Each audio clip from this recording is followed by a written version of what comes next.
गडचिरोली आश्रमशाळेचा परवाना कायमचा रद्द करा. आश्रमशाळेबाबत मुख्यमंत्री देवेंद्र फडणवीस यांनी आदेश दिलेले आहेत. सर्पदंशाच्या घटनेची गंभीर दखल मुख्यमंत्र्यांकडून घेण्यात आली आहे.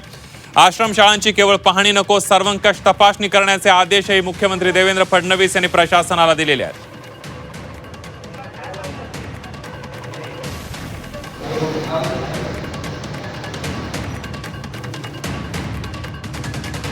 शिक्षक नाही, वॉर्डन नाही, शासकीय अनुदान घेत असतानाही सुविधा देत नाहीत. या आश्रमशाळेची ज्या अधिकाऱ्यांनी तपासणी केली आणि अहवाल दिला त्याला निलंबित करा. रस्त्यावरच्या आश्रमशाळांची केवळ पाहणी करू नका.